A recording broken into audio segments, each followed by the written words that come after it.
আসসালামু আলাইকুম। আসেন ভাই নামাজে যাই। চলুন বাবা নামাজে যাই। নামাজ পড়লে জান্নাত পাওয়া যায়। মাগো তোমার একটি মেয়ে মাদ্রাসাতে দিও, মাগো তোমার একটি ছেলে মাদ্রাসাতে দিও, আর তোমার ১৪ গোষ্ঠী জান্নাতে নিবে। সেটা সব কামাইবার লাগিয়া বেহেশতে যাইবার লাগিয়া বলো, আসেন নামাজে যাই।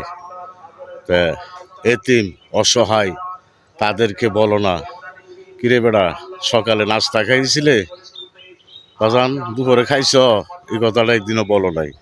সব কামাইবার লাগিয়া জান্নাতে যাওয়ার লাগিয়া মানুষের তাগাদা দাও, চলো নামাজে যাই, মাদ্রাসা দাও, এটা দাও সেটা দান করো, বেহেস্তবাসী হইবা।